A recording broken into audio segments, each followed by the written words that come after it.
والصلاة والسلام على أشرف المرسلين. أعوذ بالله من الشيطان الرجيم. بسم الله الرحمن الرحيم. ربي اشرح لي صدري ويسر لي أمري واحلل عقدة من لساني يفقهوا قولي. Alhamdulillah, la louange est Allah qui est le Seigneur de l'univers. Chaque fois que nous voulons nous adresser de la part d'Allah subhanahu wa ta'ala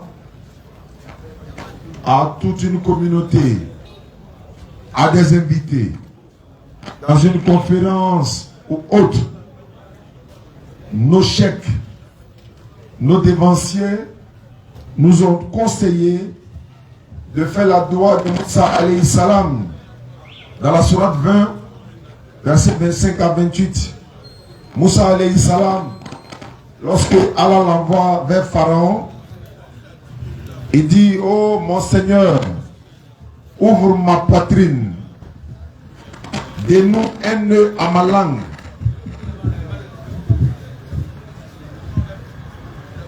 Nam.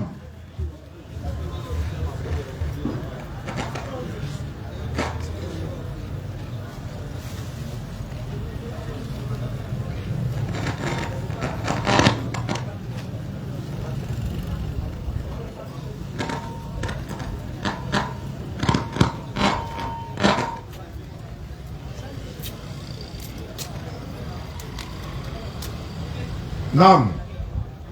Alhamdulillah. Enfin qu'ils entendent la parole. La paix et la miséricorde d'Allah soient sur ceux qui sont là.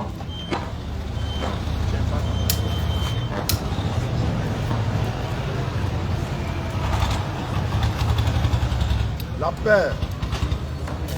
La paix et la miséricorde d'Allah soit avec vous. Islamiquement, on dit Assalamu alaikum wa rahmatullahi wa barakatuh. Ça, c'est la salutation musulmane. Et cette salutation est la meilleure salutation. Parce qu'il n'y a pas la nuit dedans, il n'y a pas le jour, il n'y a pas matin, il n'y a pas après-midi. Elle signifie simplement la paix d'Allah soit avec vous. La paix de l'éternel. Quand on te souhaite la paix, tu reçois la paix. Donc nous sommes, alhamdulillah, nous c'est la DDR comme vous le constatez.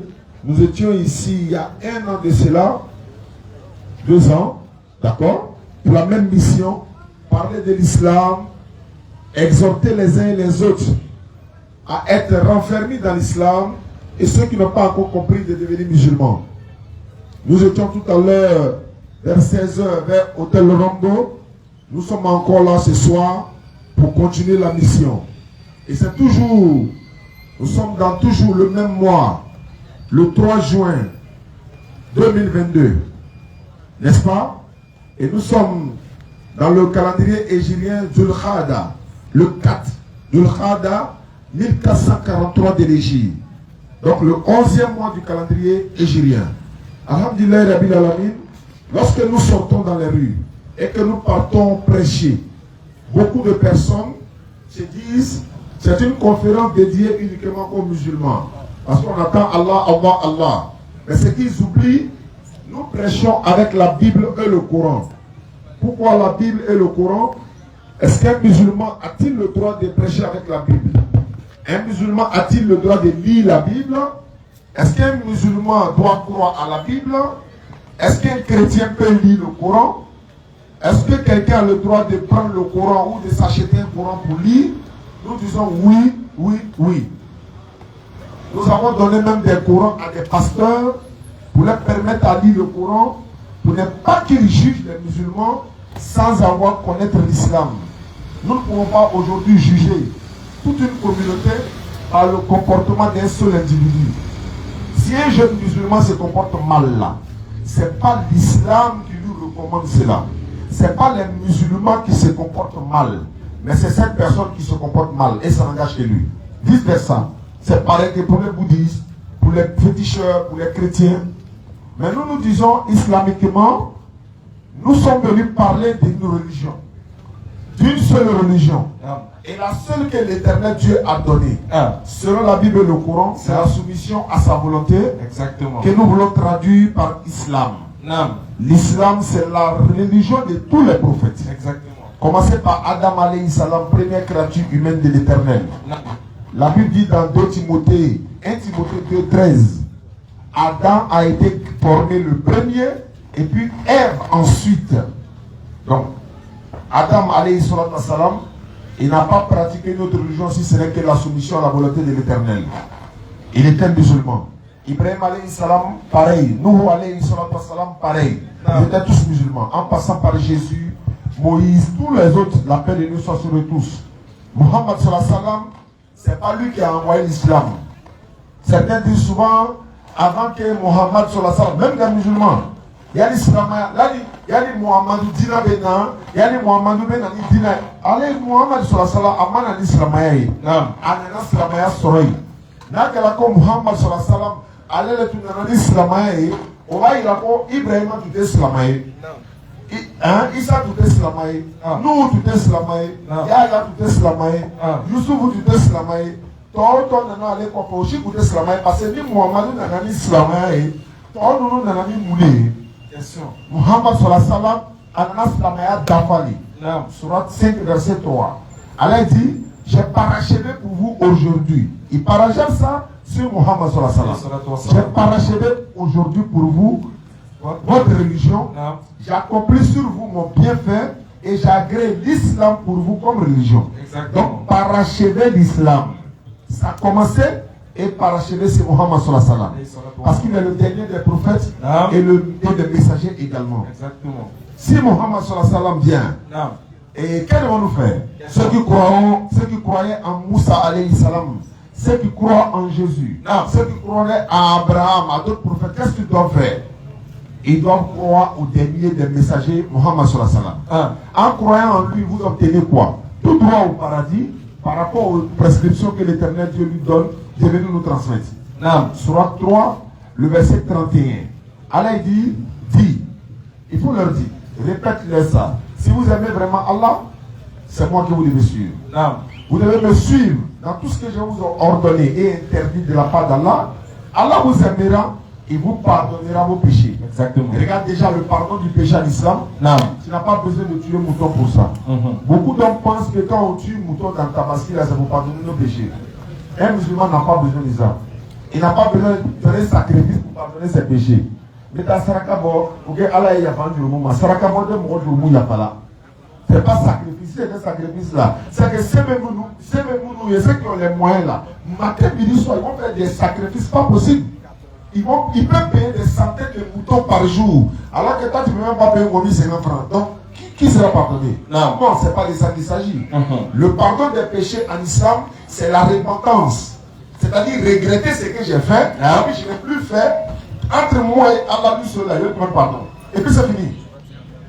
33, 59, Allah dit, soit 39, 53. Il dit, dis à mes serviteurs qui ont commis des excès à leur propre détriment, ne désespérez pas de la miséricorde d'Allah. Car Allah pardonne tous les péchés. C'est lui le pardonneur, le très miséricordieux. Nous immolons les béliers, les moutons que nous sacrifions pendant la tabaski.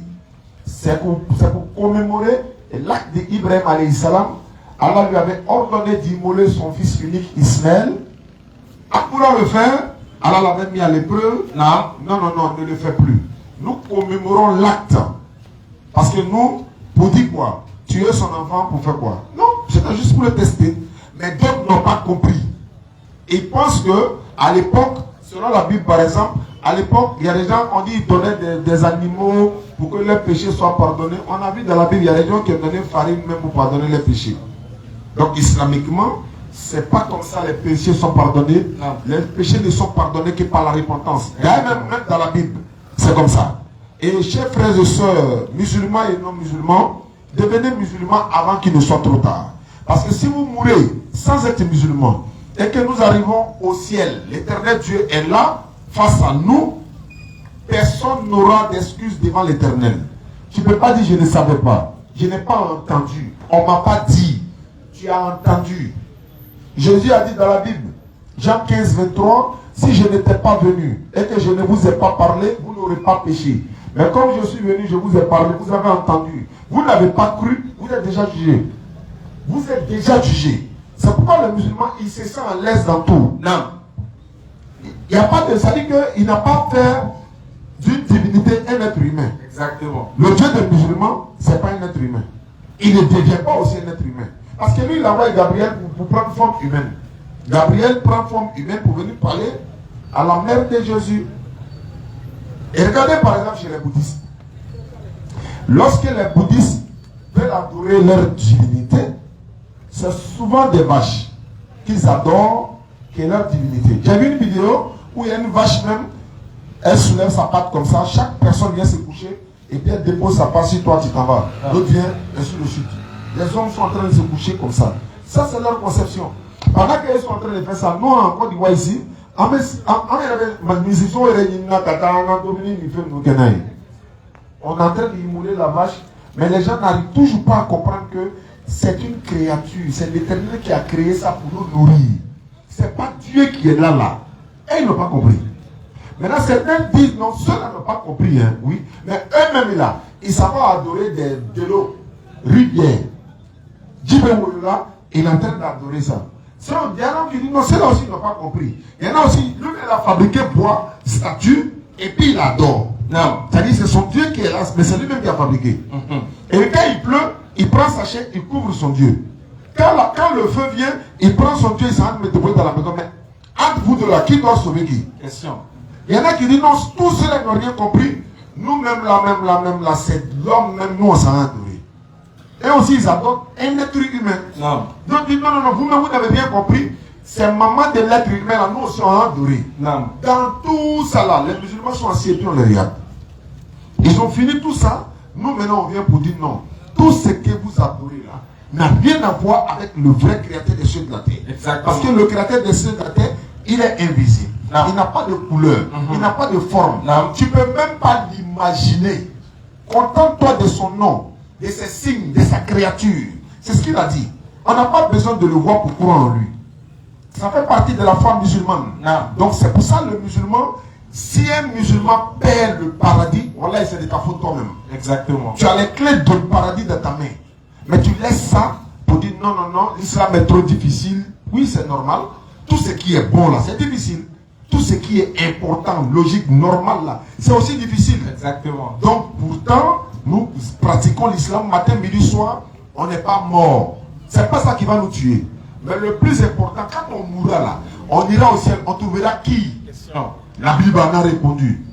Luc chapitre 22, versets 68 à 70, on dit Jésus sera assis à la droite de la majesté de Dieu. Il est déjà éliminé. Dieu ne peut pas être assis à la droite de Dieu. Nous disons Alhamdulillah Rabbil Alamin. Le Coran a expliqué que Jésus-Christ, tous les prophètes passeront devant le tribunal de Dieu pour rendre compte. Alors il dit, nous allons interroger ceux vers qui fut envoyé les messagers et nous allons interroger les messagers eux-mêmes. Exactement. Pour leur dire quoi? Est-ce que vous avez transmis le message? Oui, on a transmis. Non. Mais certains se plaignent pour dire on n'a pas entendu et tout ça. Les preuves vont sortir. Exactement. Sourate 24, verset 24.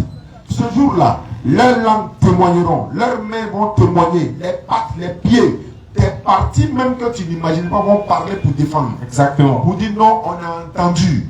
Et c'est nous qui avons refusé. Non. Satan se désengage.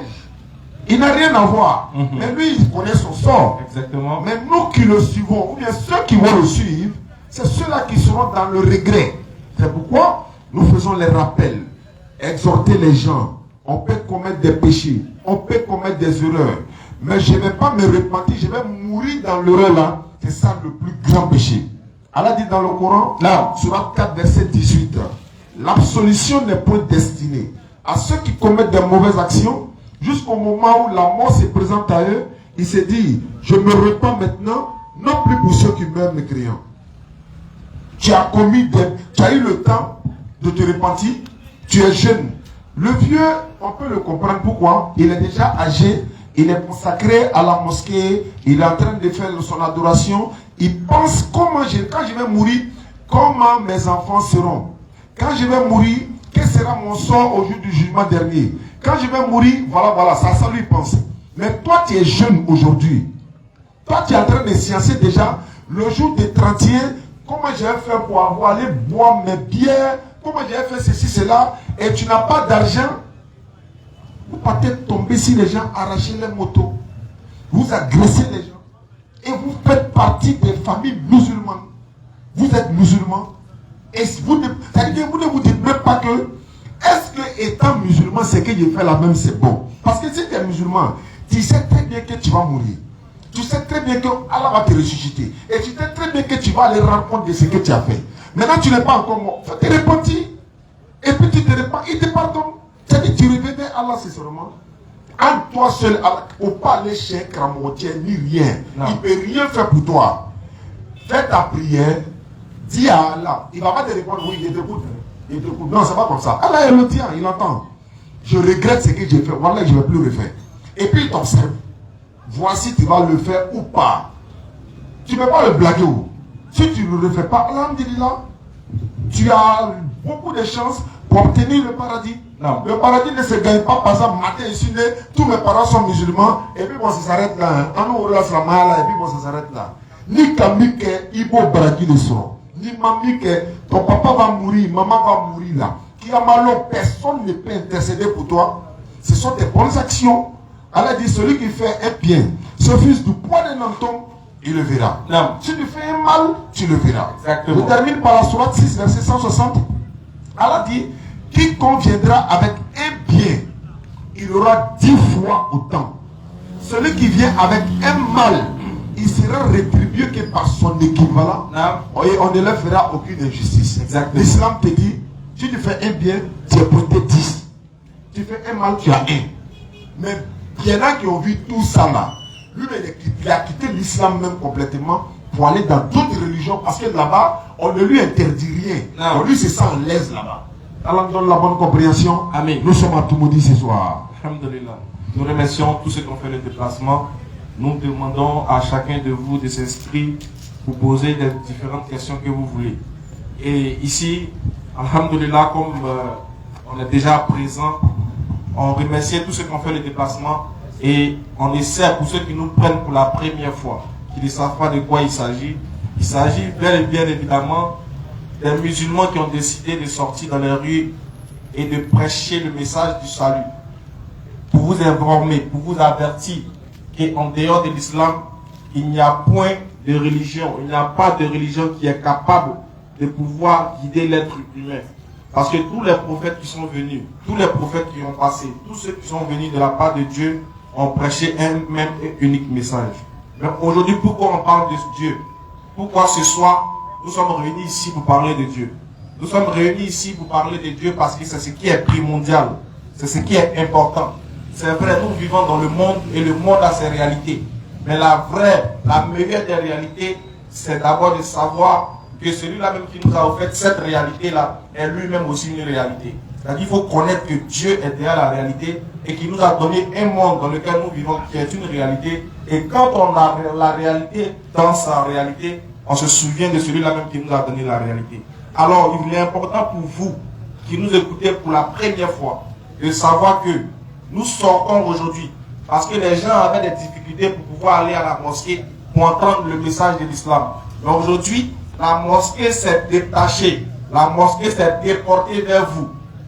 La mosquée maintenant est rentrée dans la rue. C'est ce qu'on appelle maintenant la nouvelle version de la prédication. Ça s'appelle la dawa dans la rue. Et c'est nous qui le faisons. Nous venons dans les rues et ruelles, dans les villes, Abidjan et peu partout, pour parler de Dieu, pour donner le message que Dieu dit au travers des Écritures saintes. Alors pour ceux qui ne savent pas, je tenais à vous informer ce soir qu'il y a un seul Dieu qui vous a créé. Et il vous a amené dans ce monde, c'est pas fortuit, c'est pas gratuit. Il vous a amené dans ce monde pour un but bien précis. Et il nous dit dans le Coran que lui, il a créé les djinns, c'est-à-dire les esprits invisibles, ainsi que les humains, rien que pour l'adorer. C'est-à-dire quoi? L'humain a été créé et a été mis sur cette terre dans le seul but unique de vouer un culte exclusif à celui-là même qui lui a donné le souffle de vie. Alors, ce soir, nous tenons à vous rappeler ceci. Pour ceux qui ne savent pas, le seul Dieu qu'on doit adorer, pour ceux qui ne savent pas c'est qui, je tenais à vous informer que le seul Dieu qu'on doit adorer, il s'appelle Allah subhanahu wa ta'ala. Et celui qui n'adore un autre Dieu, qui n'est pas Allah, adore un faux Dieu. C'est-à-dire, peu importe la beauté de ton adoration, peu importe l'éloquence de ton adoration, peu importe la sincérité en soi dans la pratique de ton adoration, peu importe les miracles, les bonnes choses, les adorations, les cultes que tu voues à une autre divinité, tant que la divinité là, c'est pas Allah, créateur des cieux et de la terre, sache que ton adoration est vaine et non avenue. Alors, Allahu Akbar, c'est pour vous dire que c'est ce que Dieu dit de venir vous rappeler à vous qui êtes humains. Non. Il dit il n'y a pas deux dieux qui vous a créé. Il n'y a pas trois dieux. Il n'y a pas quatre. Il n'y a pas beaucoup de dieux comme les gens nous le font croire. Il y a un seul. Mais qui est-il? Où est-il? Et comment fait-on pour aller vers lui? Est-ce que ce vrai Dieu, ce créateur des cieux et de la terre, est-ce que c'est une rivière? Nous disons non. Est-ce que celui qui a créé le monde, est-ce que celui qui m'a donné le souffle de vie, c'est un arbre? Nous disons non. Est-ce que celui qui m'a donné le souffle de vie, est-ce que celui qui m'a fait grâce, étant tout petit, il m'a élevé, il m'a éduqué, il m'a donné son souffle de vie gratuitement, il a fait de moi beaucoup de ce que je suis aujourd'hui. Est-ce que c'est un être humain? Nous disons non. Est-ce qu'il a un visage? Nous disons non. Est-ce qu'on peut le représenter? Est-ce qu'on peut le matérialiser? Est-ce qu'on peut le circonscrire? Est-ce qu'on peut avoir une valeur équivalente de ce qu'on pense de lui? Nous disons attention. Non. Le créateur des cieux et de la terre, il dépasse tout ce qu'on peut imaginer. On ne cesse de répéter la même chose pour que ceux qui n'ont jamais entendu entendre pour la première fois. Pour vous dire, attention, le Dieu qu'on doit adorer pour être sauvé, il n'est pas un être humain. Il n'est pas une femme. Il n'est pas un animal. Est-ce moi qui le dis? Est-ce que ça vient de ma tête? Ça ne vient pas de ma tête. Ce n'est pas moi qui le dis. C'est les Écritures qui parlent.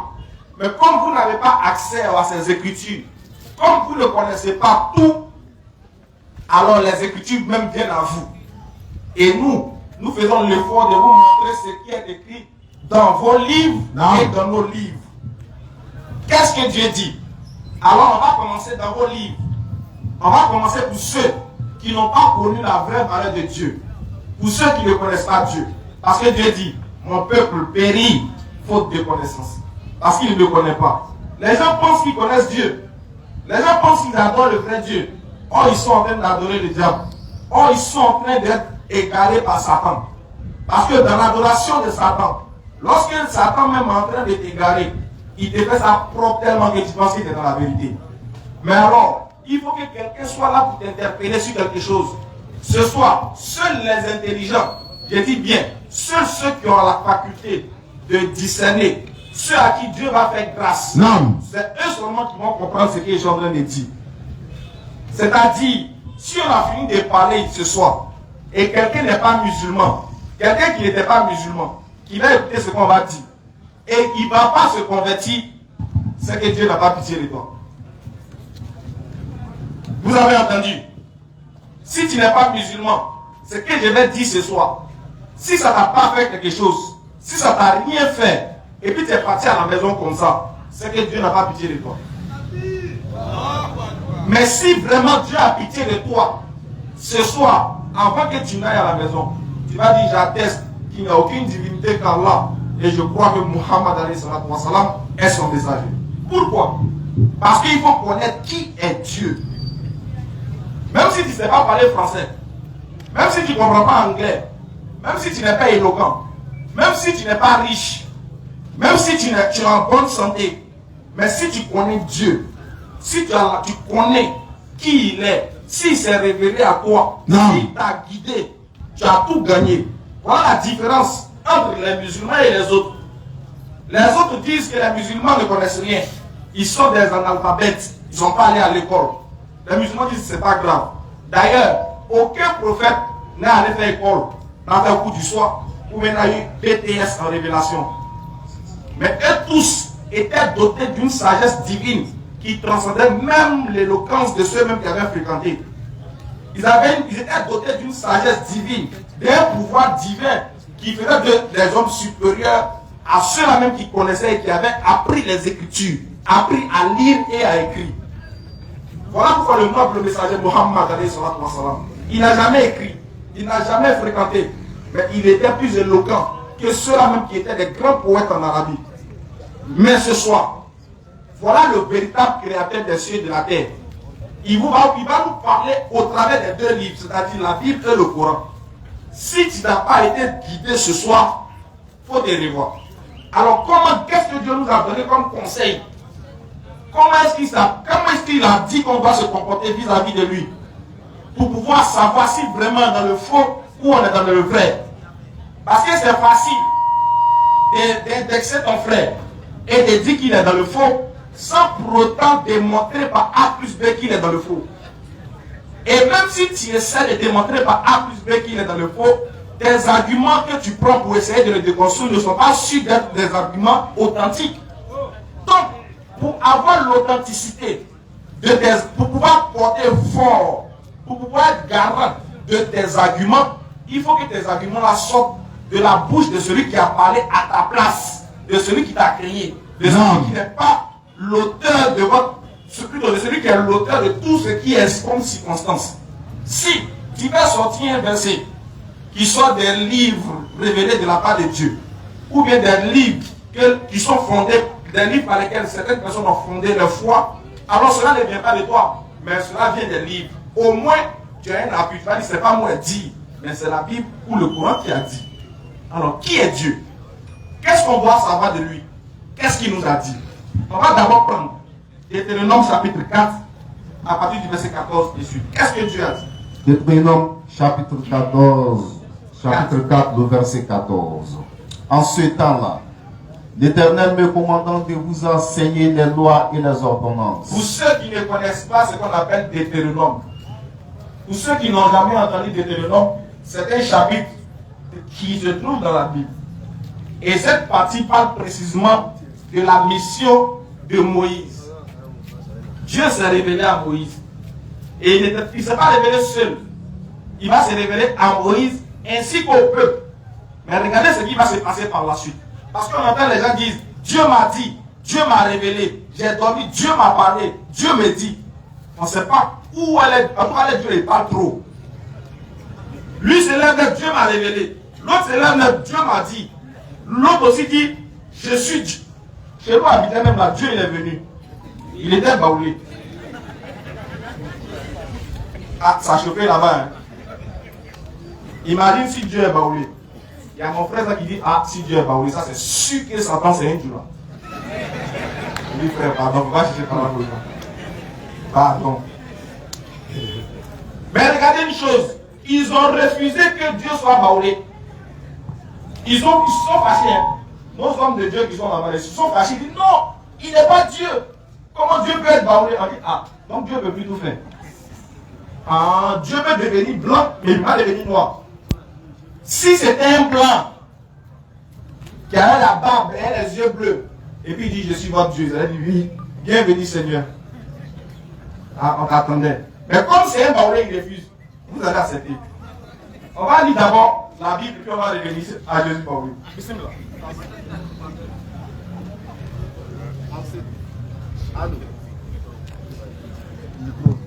Allô.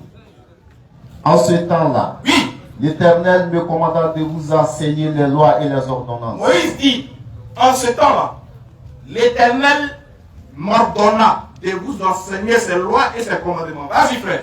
Afin que vous les mettiez en pratique Il dit, c'est afin que vous mettez ces commandements en pratique. Continue la lecture. dans le pays que vous allez prendre possession. Vas-y. Puisque vous n'avez vu aucune figure le jour où l'Éternel vous parla du milieu du feu. Attention. Dieu a parlé du milieu du feu devant le peuple d'Israël. Mais Moïse vient après et puis il a dit, faites attention.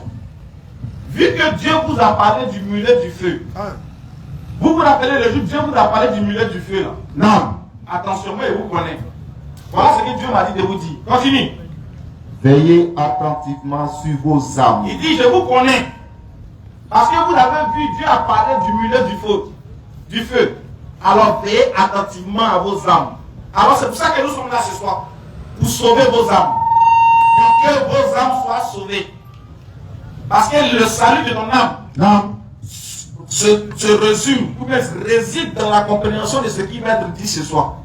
C'est là-bas que tu vas comprendre si tu dois être sauvé ou pas. Dieu dit veillez attentivement à vos âmes. Pourquoi?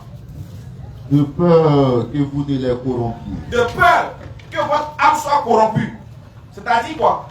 Votre âme sera corrompue lorsque vous n'avez pas compris le fait que Dieu a parlé du milieu du feu, mais il y a quelque chose que Dieu est en train de nous préciser. Qu'est-ce que Dieu est en train de nous dire?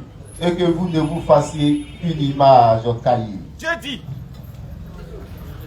Non.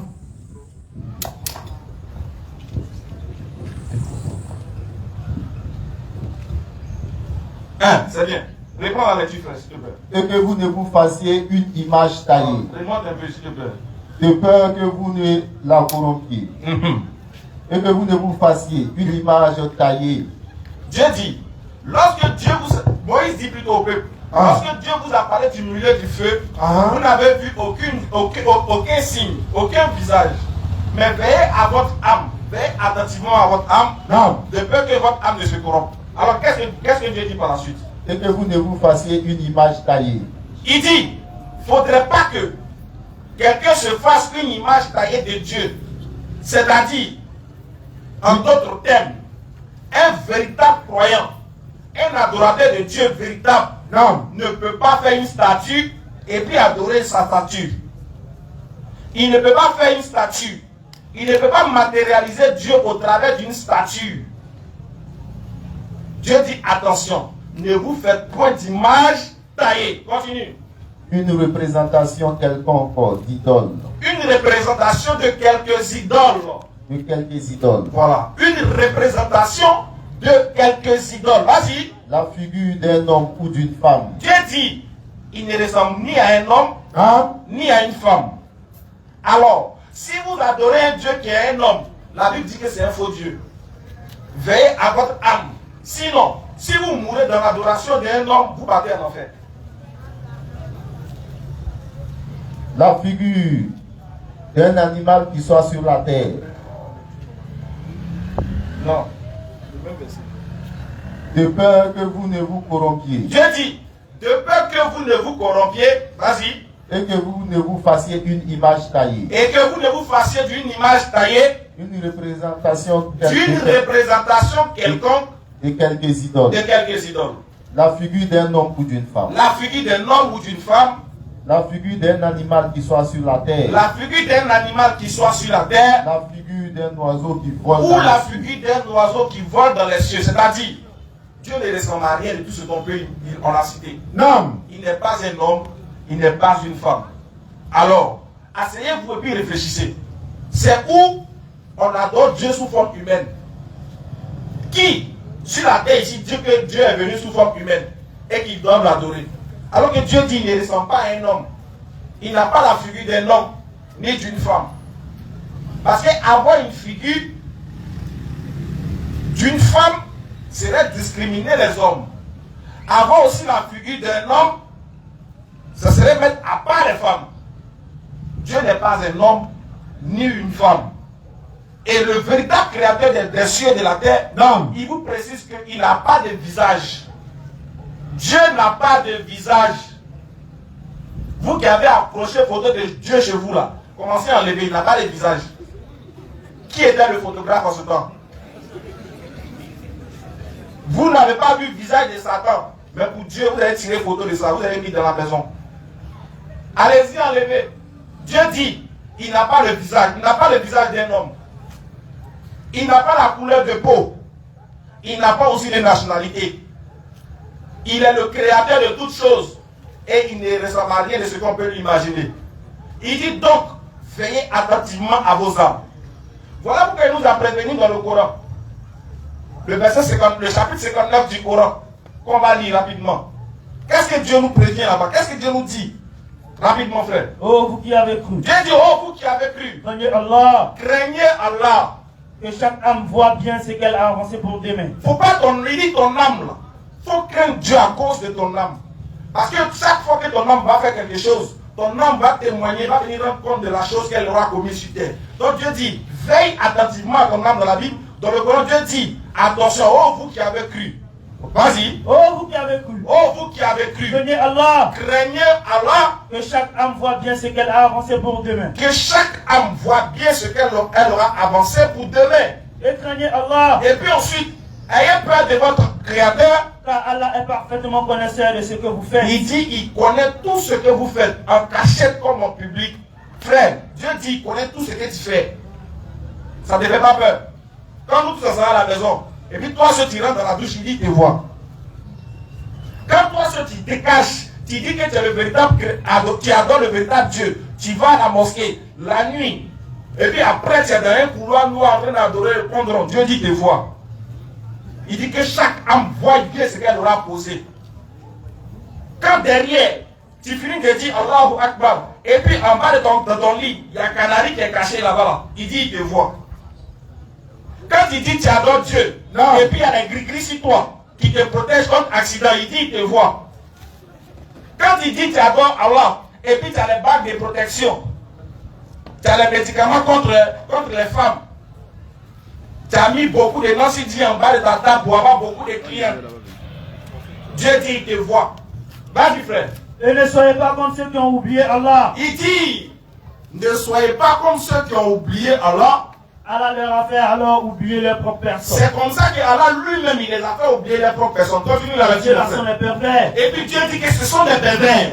Ils ne seront pas égaux les gens du feu. Il dit, ne seront pas égaux les gens du feu. Et les gens du paradis. Ainsi que ceux qui seront au paradis. Les gens du paradis sont eux les gagnants. Il dit, les gens du paradis là sont eux les gagnants parce qu'ils auront mérité de ce qu'ils auront posé comme action. Ils auront déjà compris qu'en réalité le seul fait de connaître mon Créateur déjà me conduit directement au paradis. Alors ces personnes-là qui vont lutter pour ne pas que les âmes soient corrompues seront les gagnants. Continue la lecture. Si nous avions fait descendre ce Coran sur une montagne. Voilà pourquoi Allah dit, hey, ce que je vous dis sont les paroles importantes. Si on avait fait descendre le Coran sur une montagne là, tu l'auras vu s'humilier. tu allais voir que la montagne même allait s'humilier. Et se fendre par crainte Et d'Allah. la montagne allait se fendre par peur, par crainte, par humilité de son Seigneur. Vas-y. Et ces paraboles, nous les citons. Allah dit, mais malgré ça, je cite ces paraboles. Je donne ces versets-là, mais il y a des gens qui font semblant de ne pas comprendre. Afin qu'ils réfléchissent. Continue mon frère. C'est lui Allah. C'est lui Allah. Nulle divinité autre que lui. Voici le Dieu des musulmans. Il se présente à vous pour que vous le connaissiez. Il dit, c'est lui Allah. Nulle divinité autre que lui. Vas-y frère. Le connaisseur de l'invisible. Il dit, il est le connaisseur de l'invisible. Tout comme du visible. Ainsi que du visible.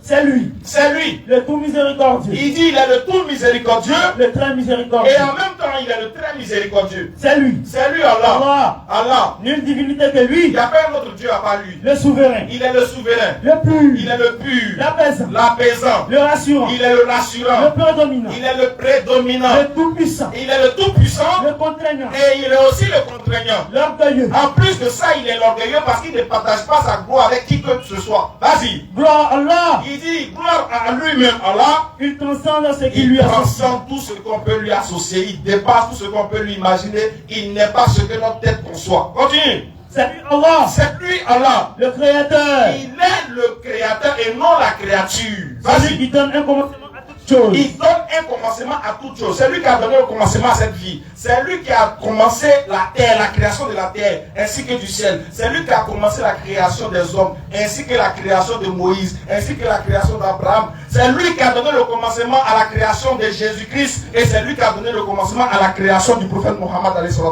Mais lui, il n'a pas de commencement parce qu'il est le commencement par excellence et par essence. Continue mon C'est frère. lui Allah. C'est lui Allah. Le créateur. Il est le créateur. Celui qui donne un commencement à Il toute donne chose. commencement à toute chose, Le frère. formateur. Il est aussi celui qui est le formateur. Il a tout formé, bien harmonié, et puis il a donné gratuitement à l'homme. Vas-y. À lui le plus beau nom. Il dit qu'il a les plus beaux noms. Tout ce qui est dans les cieux et sur la Tout terre ce qui est dans les cieux et sur la terre le glorifie. le glorifie. Et c'est lui le puissant. Et c'est lui encore, il est le puissant. Le sage. Et en plus, il est le sage. Attaque Bible. Voici le Dieu des musulmans. Si ton Dieu ne remplit pas ses critères, si ton Dieu n'est pas dedans, si ton Dieu est venu il est venu sur la terre puis il est mort 3 jours, c'est un faux Dieu. faut quitter l'adoration, ça va. Viens, deviens musulman vite, avant que la mort ne frappe à ta porte. Sinon, c'est l'enfer sans embouteillage.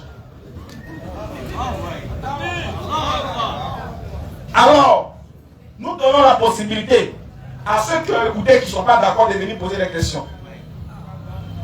De venir montrer que le Dieu que les musulmans adorent n'est pas le véritable.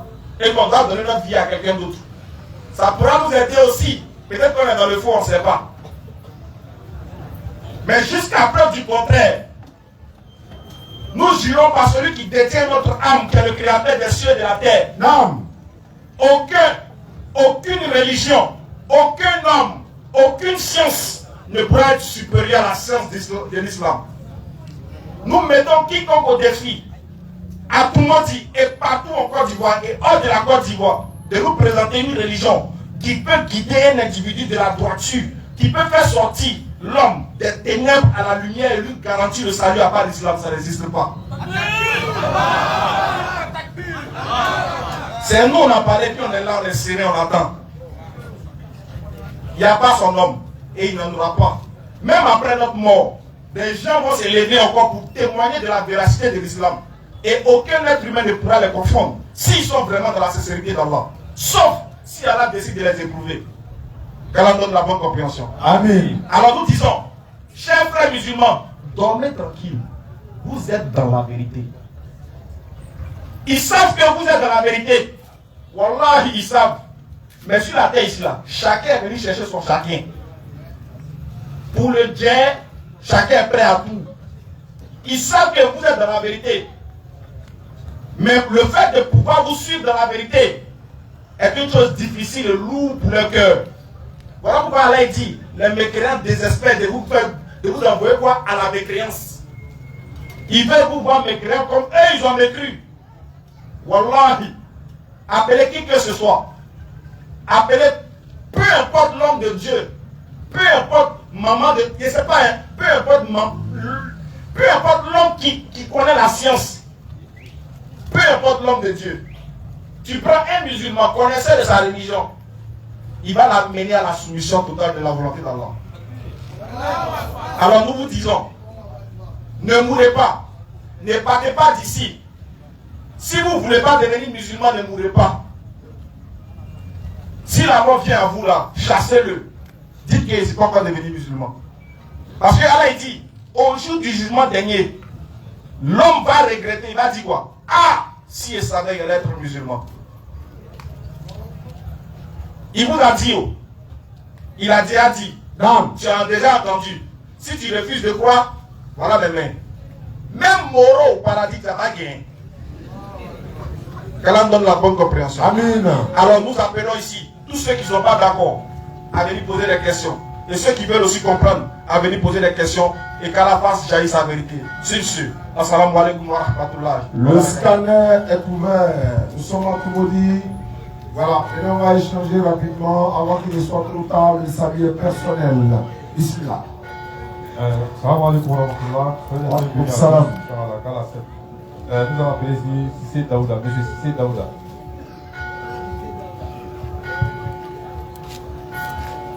Tout le monde peut poser des questions, hein, que ce soit musulman ou pas.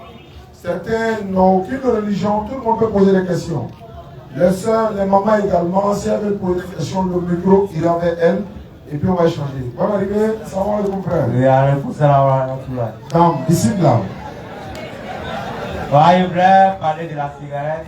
D'accord. Voilà, en islam.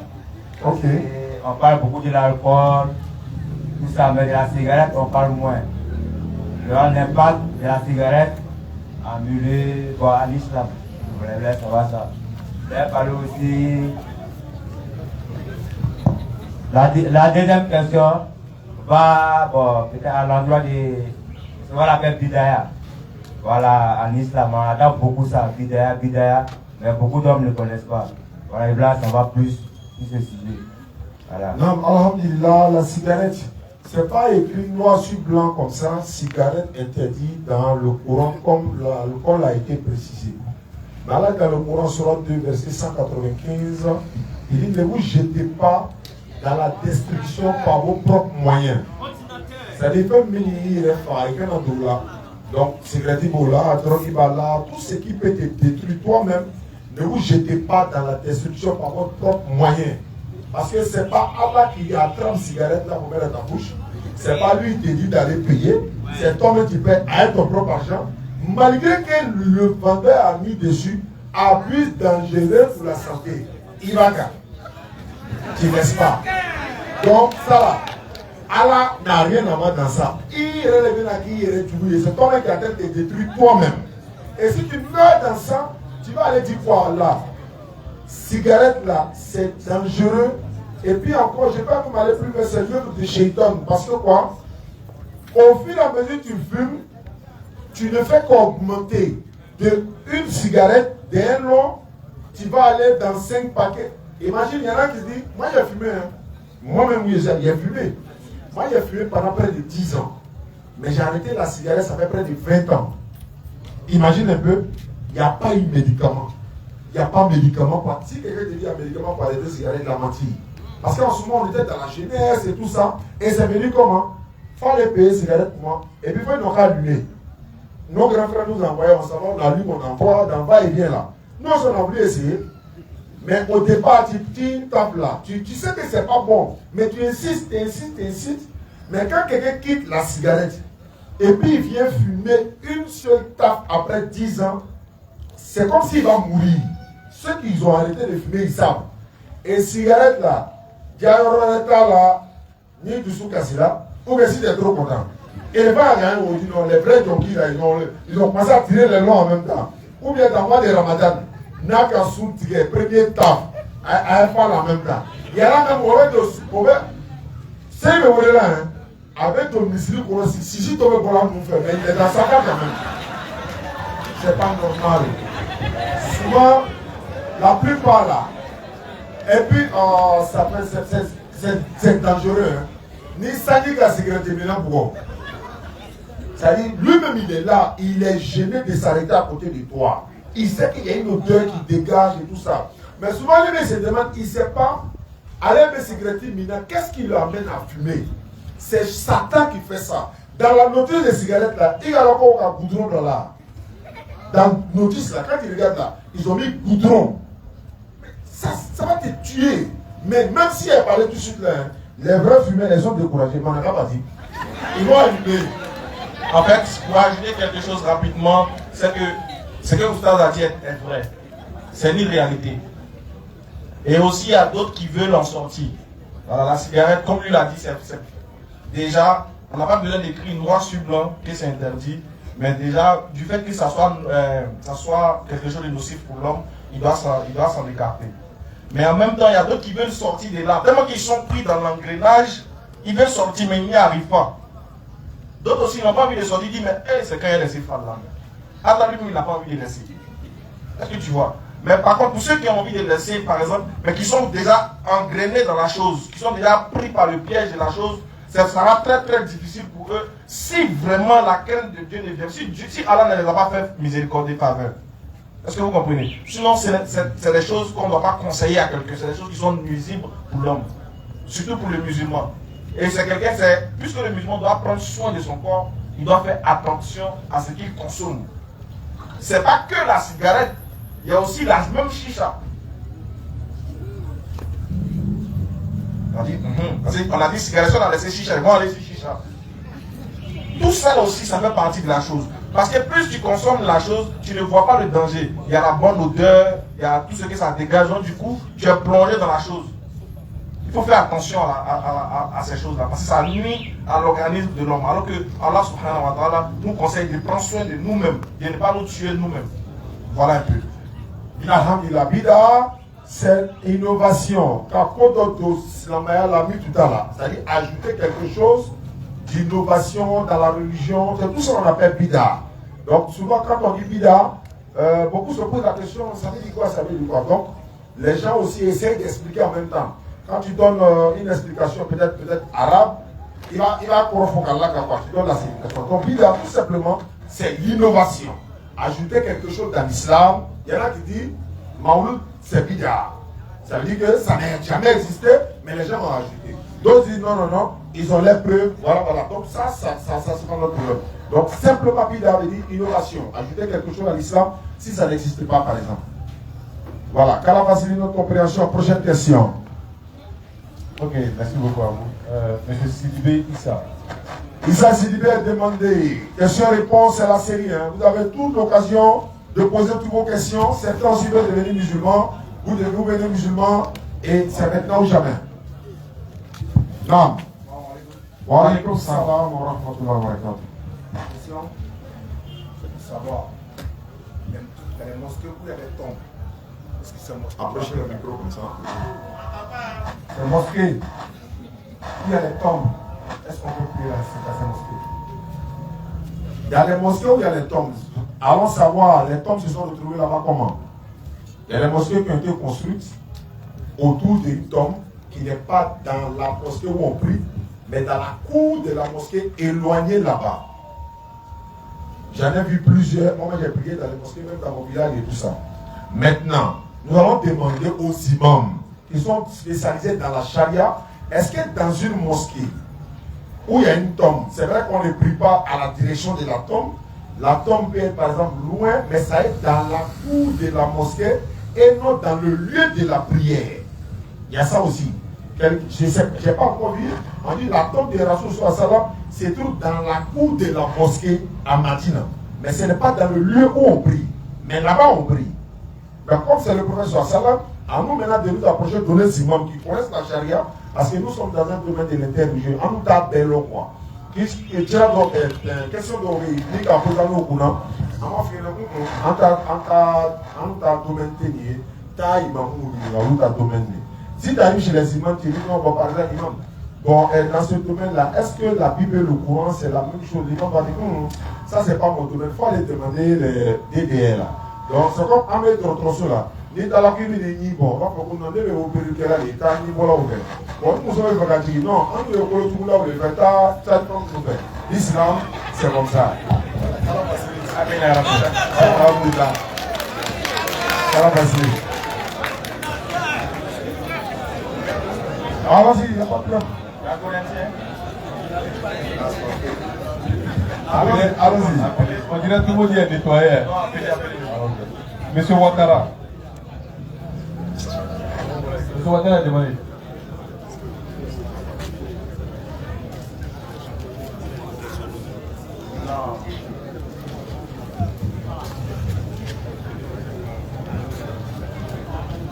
Merci.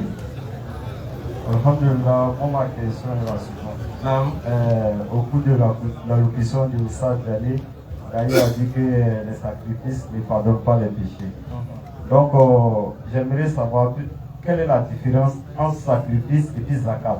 Puisque dans les 5 piliers de l'islam, il a été dit que la zakat fait partie des 5 piliers de l'islam.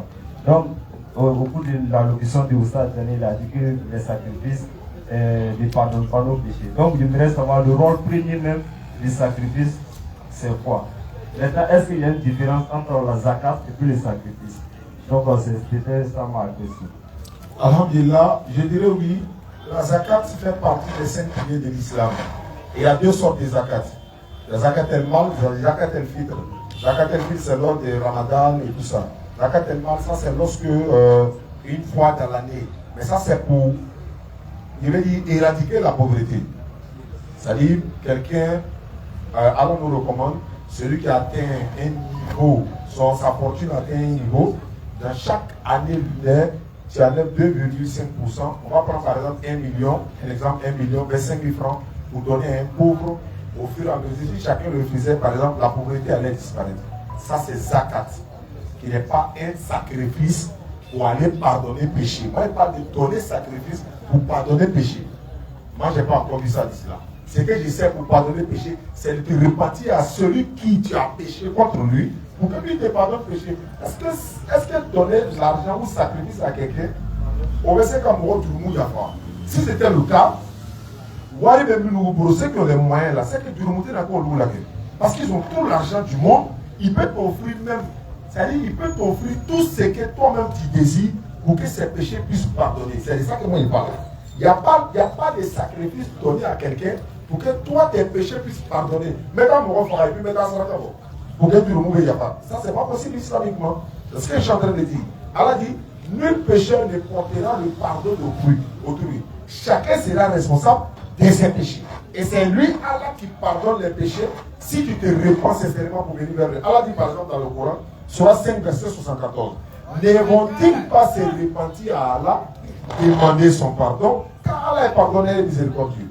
Donc il aurait pu dire non, allez faire ça, pour que je puisse vous pardonner vos péchés. Donc, c'est ce que je suis en train de dire. Les sacrifices maintenant que nous faisons, on peut rassembler des personnes. Par exemple, Allah m'a fait une grâce, je rassemble des gens, je fais un sacrifice, en reconnaissant du bienfait qu'Allah m'a fait, les enfants viennent manger, ils sont heureux. Ça, c'est un sacrifice. Certains aussi disent non, quand quelqu'un est mort, on fait des sacrifices, voilà, pour que, voilà, à sa mémoire et tout. Mais ces sacrifices-là que nous faisons, par exemple, pour un mort, est-ce que ça peut faire qu'il rentre au paradis à cause de ça? Non. Ce sont les actes qu'il a fait là qui va les rendre pour ça. C'est clair. Il pense que j'ai été clair. On a ajouté un verset du Coran parce que je sais qu'au moins vous êtes des oustas. Oui, bien sûr. Voilà. Si on cite au moins le Coran pour appuyer ce que Oustaz a dit, là au moins on remet toute la gloire à Allah. C'est Allah qui a dit. Alhamdulillah. Bismillah Oustaz. Surat 49. Ça c'est dans la surat Zumar. Allons-y. أعوذ بالله من الشيطان الرجيم قل يا عبادي الذين أسرفوا على أنفسهم. Allah dit, plutôt dans la traduction française, il dit, vous qui avez cru, vous qui, dit à mes serviteurs, voilà, mes serviteurs, vous qui avez commis des excès, des péchés, des excès à votre propre détriment, vous avez commis des péchés qui vous ont vous-même attristé, des péchés qui sont tellement grands que vous vous posez la question, mais est-ce que ça là, Dieu peut me pardonner un jour? Maintenant, regarde ce qu'Allah dit.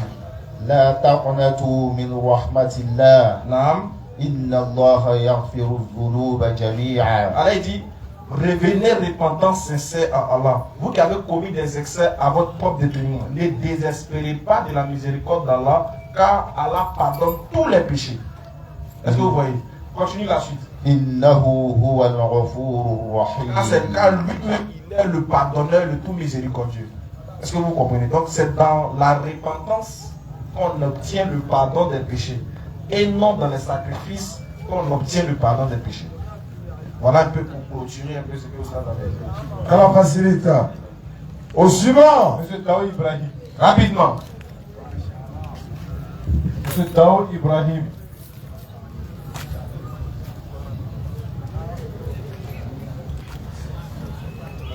Tout le monde peut poser la question. Musulmans, non musulmans, vous êtes les bienvenus. Salam alaikum frère. Bismillah. Moi, c'est juste musulman. Allez-y. C'est en même temps un additif et en même temps je demande à ce qu'on puisse approfondir. On n'est pas en train de faire un tribunal pour quelqu'un. Quand il n'a qu'un amour, on n'a pas ce truc-là. Mais est-ce que, moi je suis le parti à Kumodi, est-ce que le fait que nous on ne donne pas l'exemple à travers ce que notre religion enseigne là, c'est pas ce qui fait qu'empêche les autres individus comme nous. Parce que moi je dis à des personnes, si moi je n'étais pas des individus musulmans, nettement là, au cas la main la main à beauté il en a au nom de votre comportement, c'est seulement moi nous reproche. C'est bien beau qu'on peut dire leur religion comme ça, mais est-ce que c'est pas nous notre attitude qui fait que eux ils vont pas? Voilà Ismaël Aka qui est là, c'est beau à quel âge la main, oui tiens, mais est-ce que lui-même quand il nous regarde là, s'il a un comportement, est-ce que c'est des musulmans? Donc il va parler nous, parce que moi aussi dedans. Comment est-ce qu'on peut améliorer notre comportement, être des modèles dans nos machines, dans nos boulangeries, chez nous? Mais c'est qu'il y a du monde voilà quand on repose la main. Tani. Non, alhamdulillah. Oui, c'est clair, non? L'islam et le comportement, ça va ensemble. C'est normal. C'est vrai? On va dire, bon, on est musulman, mais en même temps, nos comportements ne riment pas. C'est ce que nous disons tous les jours. Nous faisons le peu qu'on peut. Nos imams ne font que parler de ça matin, midi, soir, dans les koutouba, dans les mosquées. Ils ne font que dénoncer. Même les gens même vont se plaindre aux musulmans, mais parler à la jeunesse musulmane. Mais il y a une chose qu'il faut comprendre, frère. Souvent, les gens confondent jeune djoula et musulman. Voilà. Donc, tous les djoulas ne sont pas musulmans. Il y a des jeunes de comportement là, c'est le comportement des djoulas, mais pas musulmans. Voilà. Donc, c'est comme si tous les djoulas ne sont pas musulmans et tous les musulmans aussi ne sont pas djoulas. Mais à partir du moment où tu décides d'être musulman, ton comportement, c'est vrai, on ne peut pas avoir un comportement 100%. on va s'approcher, on va s'orienter, on va faire l'effort, et c'est ce qu'Allah demande. On ne peut pas pratiquer l'islam peut-être à 100%, mais l'effort que nous faisons pour venir vers Allah et améliorer nos comportements. Personne n'est parfait ici. Non. Je disais tantôt que moi, il fumait, mais en ce moment, on voulait voir, il y a des bêtises qu'on a fait, mais après on s'est dit quoi? Je ne suis pas encore mort, je suis vivant, qu'est-ce que je dois faire? Après, je vais me repentir rapidement. Mon ancien comportement là, je vais venir montrer aux gens que Joe, nous tous on a fait ça. Et là, on a essayé maintenant de devenir même prédicateur. Vous n'êtes pas obligé d'être prédicateur. Mais changer de comportement peut faire avancer la société. Il y a des personnes, même leur propre maman les parle là. Ni qu'à quoi tu vas, pourquoi c'est pas un musulman. Mais pourtant, le Coran même dédie de ne même pas dire fille à sa propre maman. Et d'ailleurs, si toi tu n'as pas obéi à ta maman à la maison, ça dit que au dernier il y a la après tu es étonné, mais pourquoi tu es comme ça? Ça se passe à la base d'abord. La fondation est mal faite. Tout le reste, là, l'immeuble va se couler. Donc, revenons à nous-mêmes. Ce qui est bien en islam, c'est qu'on n'est pas encore mort. Et ceux qui sont déjà morts dans ça, ils ont perdu. Ils sont morts, ils ont entendu, ils ne sont pas repartis. Tu es là ce soir, tu entends. On ira, nous on va partir, on va mourir, on va quitter tout maudit peut-être demain. Mais et toi, qu'est-ce que tu fais? Oui, c'est qu'ils ont dit, j'ai compris, tu vas me réformer. Et il y a aussi ceux qui veulent devenir musulmans. On ne regarde pas le comportement d'un individu pour se décourager d'une religion. Parce que tu ne rentres pas dans la religion à cause de X ou bien de Y. S'il se comporte de la sorte, je le disais, si un musulman se comporte mal là, ce n'est pas l'islam qui lui recommande ça, c'est lui son comportement. On est près de 2 milliards dans le monde, donc comportement d'un seul musulman, parce qu'il se comporte mal, donc tous les musulmans sont comme ça. Non, parce que l'islam est comme ça. Non, Rasoul sallam, il est le modèle à suivre. Et puis voilà ce que Inch'Allah. Rapidement, merci beaucoup, ordinateur, pour cet éclairci. Mais pour rajouter un peu, c'est que il est important de savoir aussi que en gros, nous sommes le miroir du monde. C'est-à-dire que nous, en tant que musulmans, Allah nous a fait grâce de connaître.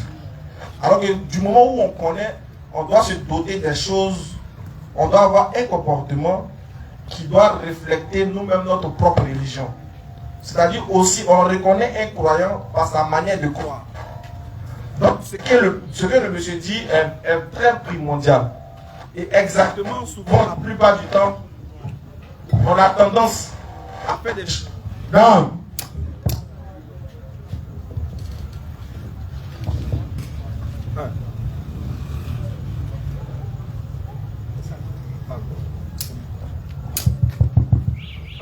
Donc je disais que on a tendance plutôt à pouvoir à copier sur les gens. On a tendance à regarder les gens pour pouvoir faire des choix. Alors il faut comprendre que ces personnes-là ne seront pas maîtres de nous au jour du jugement dernier. Maintenant, qu'est-ce que je voulais dire? Exactement, le monsieur a raison. Et on va voir ce que le Coran nous dit de l'attitude que le musulman doit tenir, doit avoir vis-à-vis de la société, vis-à-vis de ses frères musulmans, vis-à-vis de ses frères non musulmans, etc., etc. Parce qu'on ne lit pas le Coran. On dit on est musulman, mais on ne connaît pas notre religion. C'est ça qui nous pose problème. Voilà pourquoi les gens aussi sont découragés de nous.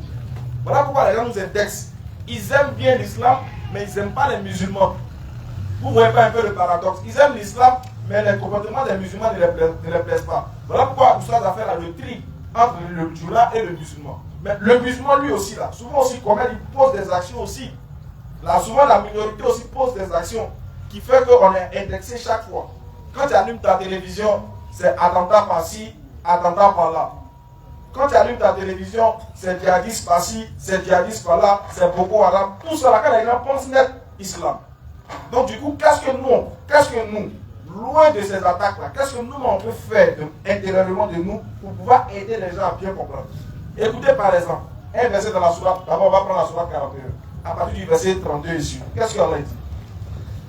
La bonne action et la mauvaise ne sont pas pareilles. Dieu dit, la bonne action et la mauvaise action ne sont pas pareilles. Repousse le mal par ce qui est meilleur. Allah dit, il faut repousser le mal. C'est le Coran en train de lire, les frères. Il dit, il faut repousser le mal par ce qui est le meilleur. Et voilà celui avec qui tu avais une animosité Non. devient-elle un ami chaleureux? Allah dit, si tu repousses le mal par le bien, celui avec qui tu étais en parlant, celui avec qui tu avais une animosité, deviendra ton ami chaleureux. Mais combien de nous font ces genres d'actions-là? Qui ici, lorsque son ami lui a fait quelque chose, qu'il soit musulman ou pas, lui propose le bien en retour du mal? Qui? Nous tous ici, on répond au coup par la violence par violence. Il m'a tapé, attends-moi, elle rentre mon coup d'abord. Elle m'a fait ceci, attends-moi aussi, elle rentre pour moi. Elle m'a critiqué, non, donc moi aussi, elle va lui rendre service. On voit ça ici. Mais Allah dit, repousse le mal par le bien, de sorte que celui avec qui tu avais une animosité devient ton ami. Il a ajouté dessus un ami chaleureux, pas n'importe quel ami.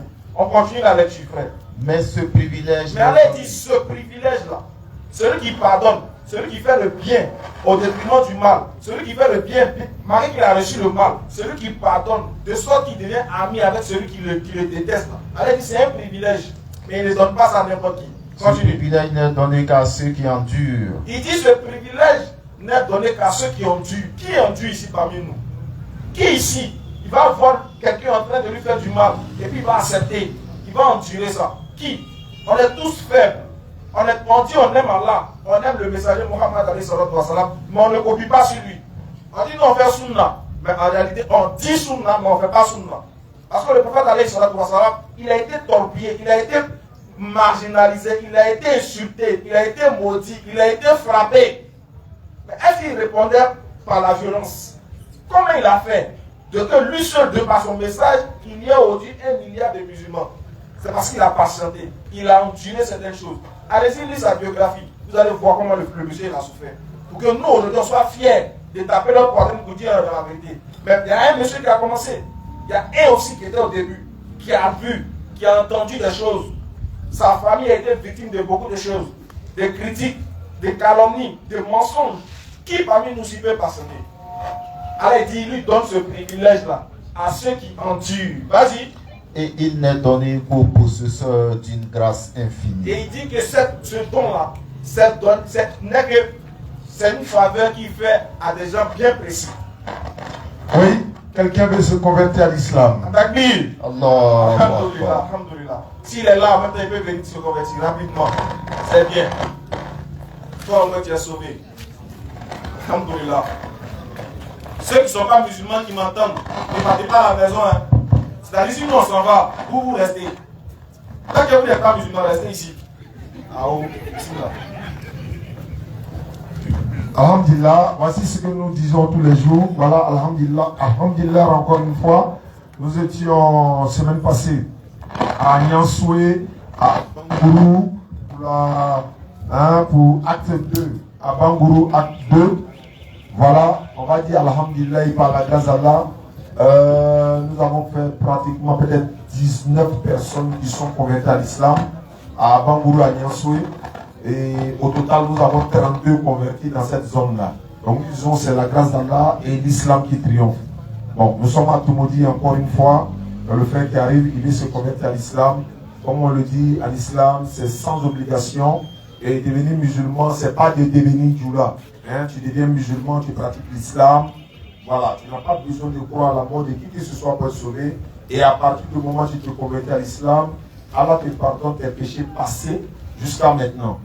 Est-ce que tu comprends? Il efface même complètement, il donne une seconde chance, c'est le Coran, et il convertit ton mal en bien. C'est le Coran qui le dit. Donc pour devenir musulman, ce n'est pas obligatoire. Tu lèves les textes droits, comme ça. Voilà, et la communauté musulmane, on va répéter avec toi pour te dire, tu es en famille, tu viens d'arriver, tu es une nouvelle personne qui vient d'arriver, et tu seras bien encadré, Inch'Allah. Donc tu lèves le micro, ce que je vais dire, tu répètes la même chose en arabe, et ensuite on donne la traduction en français pour que tu ne sois pas perdu. Ce que j'ai dit à ma conversion, voilà la signification. On répète après moi. Il faut dire Ashhadu. Ashhadu. An. La ilaha. Illallahu. Wa ashhadu. Anna. Muhammadan. Abduhu. Wa rasuluhu. J'atteste avec ma langue. J'atteste avec ma langue. Je reconnais dans mon cœur. Je reconnais avec mon cœur. Il n'y a pas un autre Dieu. Il n'y a pas un autre Dieu digne d'être adoré. Digne d'être adoré. Sauf Allah. Sauf Allah. J'atteste avec ma langue. J'atteste avec ma langue. Je reconnais dans mon cœur. Je reconnais dans mon cœur. Que Muhammad est le messager d'Allah. Que Muhammad est le messager d'Allah. Que Jésus-Christ est le messager d'Allah. Que Jésus-Christ est le messager d'Allah. Takbir. Summa takbir. Voici un kit converti pour toi, un Coran en français, un tapis de prière, un document comment faire la prière. Ça, c'est la communauté musulmane qui te l'offre gratuitement et pour que tu puisses bien pratiquer l'islam. On va te confier à la communauté musulmane ici. Merci beaucoup la DDR. Merci, merci. Nous demandons aussi à la communauté musulmane de tout maudit de bien vouloir s'occuper du frère, de l'aider à comprendre. C'est une âme, c'est comme un nouveau-né aujourd'hui. Voilà, vous allez commencer à lui apprendre à marcher, à manger, à dormir, à se coucher. C'est comme ça l'islam. Vous allez lui apprendre les b.a.-ba de l'islam déjà, et puis essayer de l'encadrer, parce que c'est pas facile. Les gens entrent beaucoup dans l'islam, mais aussi sortent beaucoup, parce qu'il n'y a pas un suivi. On ne les suit pas, on ne les traite pas, on ne les montre pas les rouages de l'islam. On les laisse comme ça. Aujourd'hui, on le prend en avant à la mosquée, 2 semaines après, bon, on le laisse, il est livré à lui-même. Alors que lorsque tu te convertis, tu es beaucoup éprouvé. Voilà, le diable te ramène tes anciennes habitudes. Souvent, il vient te dire, mais attends, donc toi tu t'es converti comme ça, quoi. Tu n'as plus boire bien. Comment tu es plus meilleur? Il va s'appeler Ahmad. Alhamdulillah. Ahmad, c'est Mohammed sallallahu alayhi wa sallam. Merci beaucoup. Donc, merci beaucoup. On vous le confie, Inch'Allah, qu'à la facile. Ok, monsieur Ba Malik est demandé. Ba Malik pour sa question.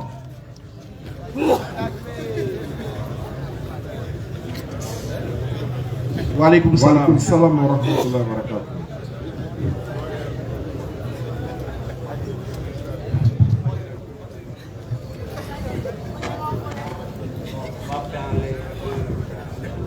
Terminologie.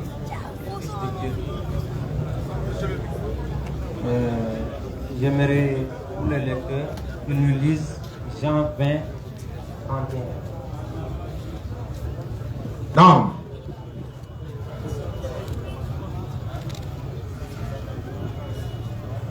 Jésus a fait à présent de ses disciples plusieurs choses qui ne sont pas mentionnées dans ce dialogue. Mais ces choses ont été écrites. Reprends là où il dit. Jean 20 combien? Jean 20, verset 31. Ah, 31, ok. Mais ces choses ont été écrites afin que vous croyiez que Jésus est le Christ, le Fils de Dieu, et qu'en croyant vous avez la vie en son nom. Question. La question est que, après avoir lu et compris ce verset, est-ce qu'un chrétien a le droit de nous braquer un verset du livre de Jean pour nous prouver la divinité de Jésus? Ça, c'est ma première question. Bon, deuxième chose. Allons-y. J'aimerais aussi qu'on me lise Acte 9.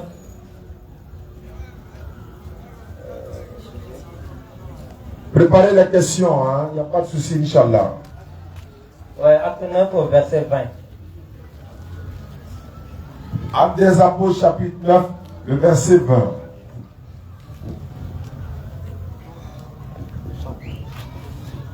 Et aussitôt, il prêcha dans les synagogues que Jésus est le Fils de Dieu.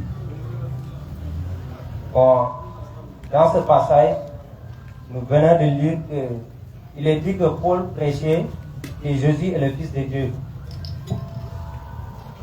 Première question, y a-t-il un passage où Paul a prêché que Jésus est Dieu?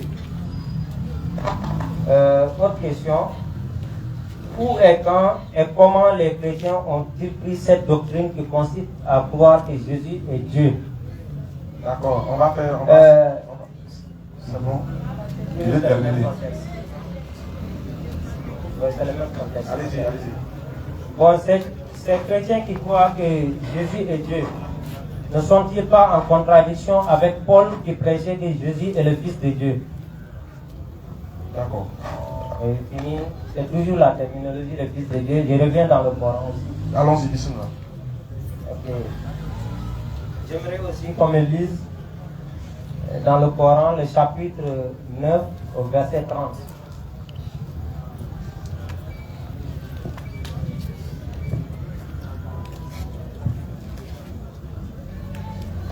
Les Juifs disent, Uzza est le fils d'Allah. Et les chrétiens disent, le Christ est le fils d'Allah. Telle est leur parole de leur bouche. Ils imitent le dire des mécréants avant eux. Car là, les anéantissent. Comment écartent-ils la vérité? Okay. Dans ce verset, il est dit que les Juifs disent que Uzzaïr est le fils d'Allah, c'est-à-dire le fils de Dieu, et que les chrétiens disent que Jésus est le fils de Dieu. Bon, ça, couramment, nous entendons que Jésus est le fils de Dieu. Mais j'aimerais savoir à quelle occasion, ou bien qu'est-ce qui a poussé aux Juifs de dire que Uzzaïr est le fils d'Allah. Il y avait... Alhamdulillah Rabbil Alamin, on va aller rapidement. Uzzaïr alayhi salatu wa salam, qu'on appelle Esdras. Hein? Les Juifs disent Esdras est le fils d'Allah, simplement, quand j'ai vu le tafsir, parce qu'il avait mémorisé la Torah. Il a mémorisé la Torah parce que Esdras, après que voilà, il y a eu beaucoup d'événements qui sont passés, il est venu avec son âne, Allah l'a ressuscité après 100 ans et tout ça. Quand il est retourné chez lui, et ils lui ont dit que non, Nabuchodonosor est venu détruire sa ville et tout ça. Et ils lui ont dit non, il avait caché une Torah quelque part. Donc ils ont dit que Nabuchodonosor est venu, il a détruit la Torah, il a tout gâté et puis il est parti. Donc lui il a dit qu'il avait enterré une Torah quelque part avant qu'il n'aille dans sa mission pour revenir. Ils sont allés creuser la terre, trouver que la Torah, la terre a déjà détruit. Et comme il avait la connaissance de la Torah, ils ont appelé tous les savants qui étaient là et tout. Il a reproduit, c'est-à-dire il a récité la Torah encore du début jusqu'à la fin, et ils ont reproduit encore, selon l'histoire des prophètes. Donc on dit non, lui là, c'est le fils de Dieu. Uzzaïr, c'est le fils de Dieu. Donc voici un peu le contexte dans lequel, selon les recherches que j'ai faites, parce qu'on peut se tromper, systématiquement c'est comme ça. Tu vas voir que d'autres diront non, ou ça qui a mal expliqué le contexte. Mais dans l'histoire des prophètes, moi j'ai lu ça, voici comment ils ont dit que Uzzaïr est le fils de Dieu. Voilà, maintenant bibliquement, Inch'Allah, bismillah. Rapidement pour revenir déjà pour les versets que vous avez pris de la Bible, exactement, le problème c'est qu'il faut comprendre qu'il y a deux types de personnes qui... Il y a deux variantes de croyances dans la croyance du christianisme. Il y a la variante qui croit que déjà que Dieu, le fait de dire fils de Dieu, c'est Dieu venu sous forme humaine, qu'ils appellent fils de Dieu. Donc ça dit fils de Dieu, c'est Dieu lui-même. Pour d'autres croyances. Pour une autre croyance, fils de Dieu, c'est le fils engendré de Dieu. C'est-à-dire qu'il y a un Dieu, mais qui a envoyé son fils à lui. Vous voyez un peu. Donc il y a deux variantes. Maintenant, pour la première variante, quand ils lisent que Jésus est fils de Dieu et que c'est en croyant qu'il est fils de Dieu qu'on sera sauvé, automatiquement, vu qu'ils se disent que c'est en Dieu ce qu'on aura le salut, que si ce Dieu-là dit que c'est par le Fils qu'on doit avoir le salut, donc le Fils est même temps le Dieu. Or, en réalité, aucun prophète, aucun apôtre, aucun disciple de Jésus ne l'a vu comme une divinité. Non. Et puis il faut comprendre encore c'est quoi le mot fils de Dieu. Parce que quand on entend fils de Dieu là, ça ne veut pas dire que Dieu a un enfant. D'ailleurs, Allah il dit non, attention, lui il n'a pas de fils. Que c'est faux que les cieux et la terre ne se trouvent à ses mots. Le fait de dire que Allah a un enfant, c'était une abomination grave. Mais le mot fils de Dieu a été traduit. C'est la traduction française qui donne fils. Mais qu'est-ce que signifie même le mot fils? La Bible va nous expliquer ça. Fils de Dieu, on va lire la définition du mot fils de Dieu dans la Bible. Vas-y. Fils de Dieu. Fils de Dieu. Titre donné à Jésus. La Bible nous dit que le mot fils de Dieu est un titre donné à Jésus pour exprimer qu'il est l'envoyé de Dieu. C'est un titre qu'on lui a donné pour exprimer qu'il est l'envoyé de Dieu. Mais quand vous allez lire dans la Bible des catholiques aussi, dans le glossaire catholique, vous allez voir aussi qu'ils ont donné la définition du mot fils. Comment est-ce que ça a eu lieu, comment est-ce que c'est venu par la suite. Mais il y a une chose qui est évidente, c'est qu'aucun disciple, aucun apôtre n'a pris Jésus pour Dieu. D'ailleurs, s'il y a quelqu'un qui devait adorer Jésus, premier, c'est Marie. Parce que c'est son enfant.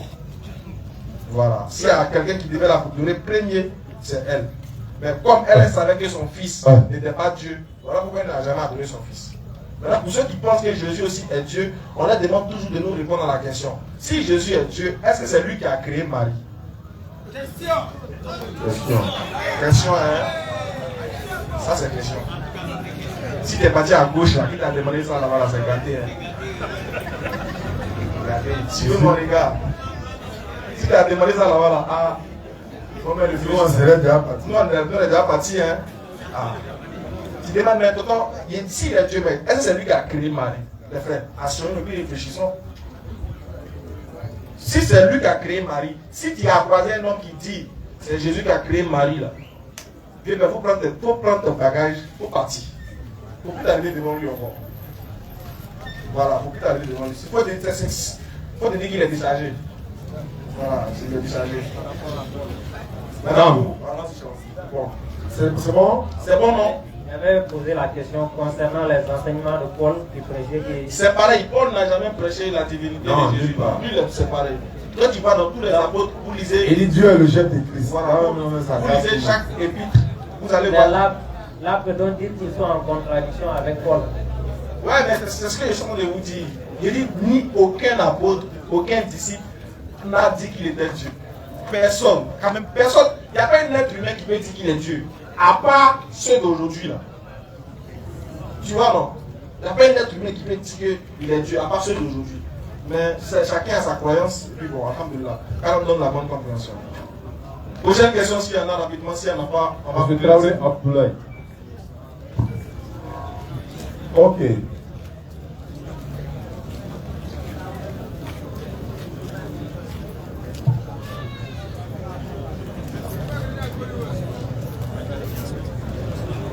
Alors, oui, salam alaikum, bonne arrivée. On va prendre la dernière question, puis on va participer à cette question. Je voulais poser une question dans la vie. Allons-y, on vous écoute. Dans Jean 14, verset 20. Allez dans le micro. Oui, je dis dans Jean 4, verset 20. On dit quoi là-bas? Jean 4, on a dit. Oui. Jean 4, vas-y.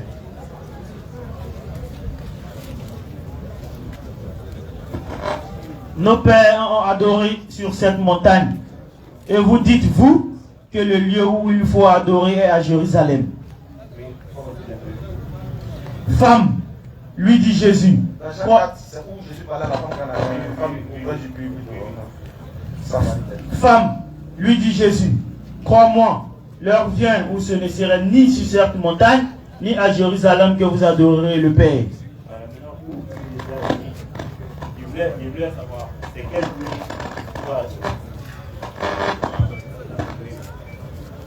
D'ici cette montagne, aujourd'hui, on ne dit pas qu'il y a un seul lieu précis où on adore l'Éternel.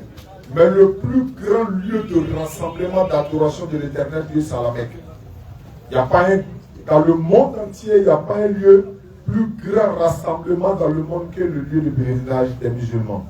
Donc on peut faire allusion à ça sans même le confirmer à 100%, sauf si quelqu'un nous montre un autre lieu plus grand que ça. Mais c'est vrai qu'on adore l'Éternel Dieu partout, mais le plus grand lieu d'adoration aujourd'hui dans toutes les communautés, c'est l'islam. C'est la Mecque. Non. Inch'Allah. Merci beaucoup pour ta question. Monsieur Palais, c'est ça? Bonsoir, chers frères. Micro.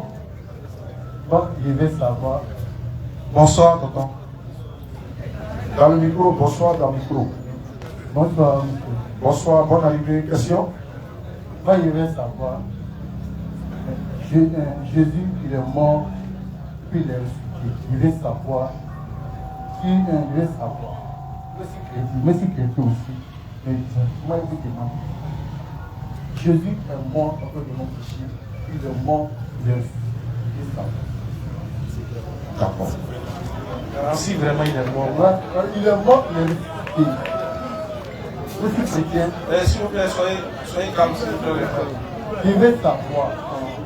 Jésus, il est mort à cause de nos péchés. Et puis il est mort sur la croix. Et puis il est ressuscité. Je vais savoir.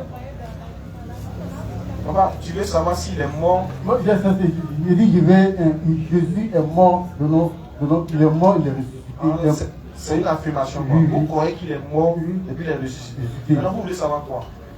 Parce que quand il dit que de nos péchés, Jésus est mort pour nous, et pour nos péchés.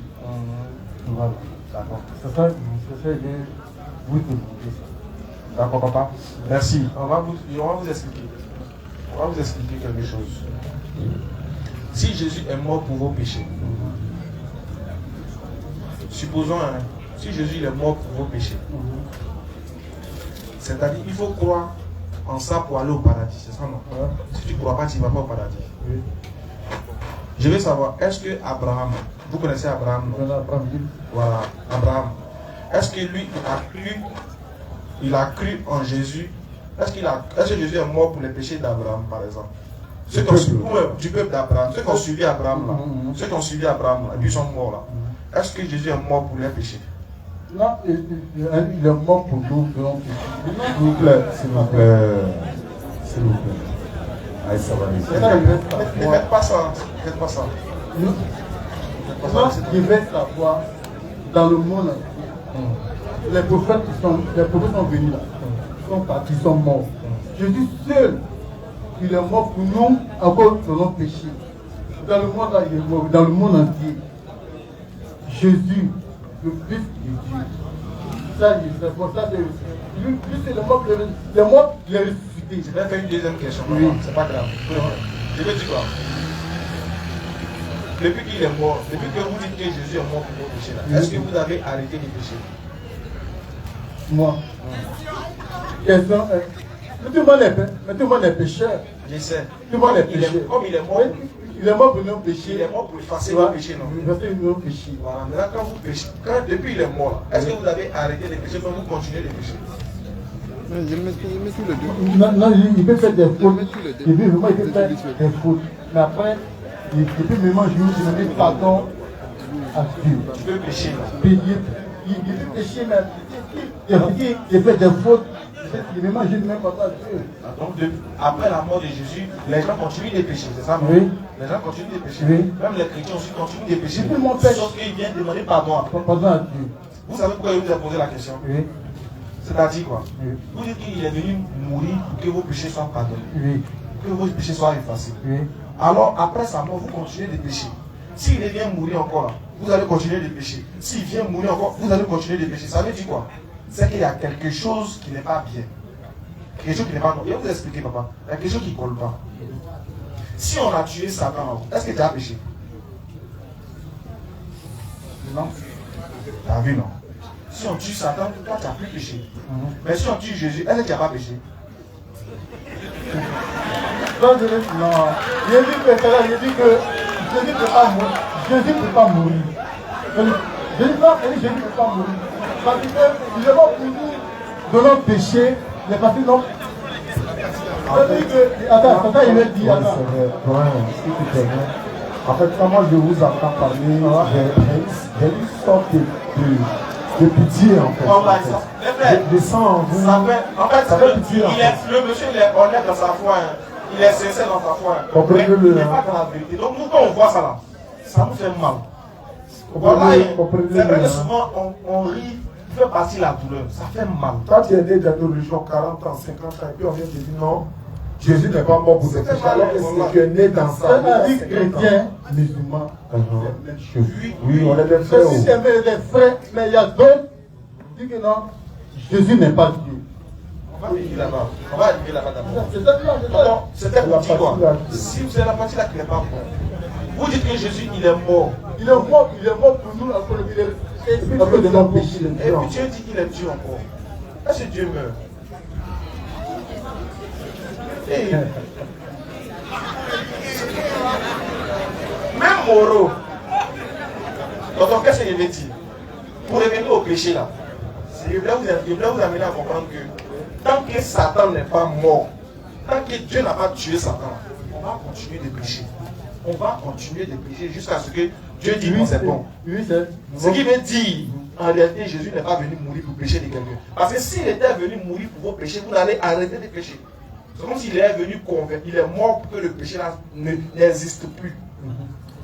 À quoi servit sa mort si après on va pécher?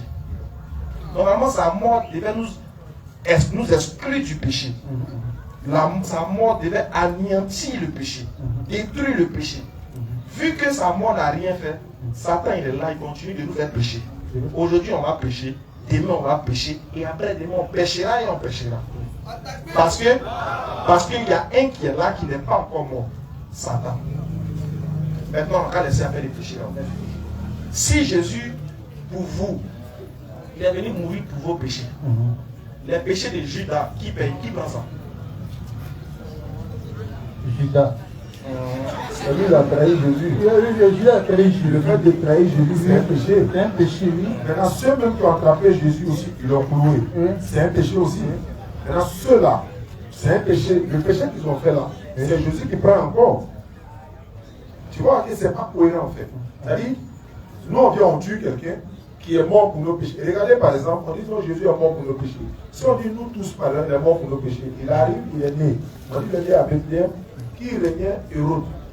Et en songe, l'ange vient dire à Joseph, prends l'enfant là, avec sa maman, fuyez, allez-y vous cacher en Égypte. Pourtant, il est venu pour sauver même le péché de Hérode même. Mais il s'écarte de Hérode pour aller en Égypte, pour aller se cacher. Oh, il est venu pour mourir pour nos péchés. Maintenant, si Hérode le tuait des petits là, c'était pas mieux. Et qu'est-ce qui se passe? On dit il a fui, ils sont partis en Égypte. Hérode est fâché, il a attrapé tous les enfants de son âge, il les a tous tués. À cause de qui? À cause de Jésus. Ils ont tué tous les enfants. Mais il fallait venir automatiquement pour les sauver de ça. Ça fait un. Deux, lui il s'en va se cacher. On dit au retour, il vient, on dit non, Hérode est mort, hein, mais son enfant règne sur le trône. Donc là, il dit ne venez pas passer par le chemin. Allez-y à Nazareth, cachez-vous là-bas jusqu'à aussi l'enfant va quitter. Bon, il est venu nous sauver maintenant de quoi? Hérode est là, tuer les gens sont là. Donc nous disons non, on ne meurt pas pour pardonner le péché de quelqu'un. Mais c'est ton comportement, quand tu te repens, tu viens vers Dieu là, il te pardonne tes péchés. Adam a dit, disons, Moïse a dit à son peuple, suivez-moi, je vais vous envoyer sur la terre promise. Ceux qui m'écoutent et tout ça, quand tu crois en Moïse là, c'est fini. C'est la parole de Dieu. Tu es sauvé, tes péchés sont pardonnés. Quand tu crois à Abraham, à son époque, en ce moment, Jésus n'est même pas là. Abraham a dit quoi dans le séjour des morts dans Luc? Lazare est mort, le riche aussi est mort. Et le riche dit à Abraham, dit à Lazare de mettre sa main dans l'eau pour venir mettre sur ma langue. Abraham dit non, il y a un fossé entre nous. Il ne peut pas aller là-bas, il ne peut pas venir ici. Il dit bon, il faut l'envoyer en songe. Il n'a qu'à aller dire à mes frères qui sont sur la terre, comme je me suis mal comporté là. Il ne faut pas mal se comporter parce que où je suis là, c'est pas bon. Abraham dit non. Ils ont Moïse et puis ils ont les prophètes, ils n'ont qu'à les écouter. Abraham pouvait dire non, ils n'ont qu'à attendre. Jésus va mourir pour leurs péchés et puis c'est venu. Il dit ils ont Moïse, ils ont les prophètes. Il suffit de les écouter, c'est fini. Ils ne vont pas te rejoindre là, ils ne vont pas se comporter. Jésus n'est pas mort pour vos péchés, mais on vous a dit qu'il est mort pour vos péchés. Quand Jésus même vient, on lui demande comment on fait pour aller au paradis? Il dit pratique le commandement, voilà, il donne les enseignements. Il n'a jamais dit ma mort vous sauvera.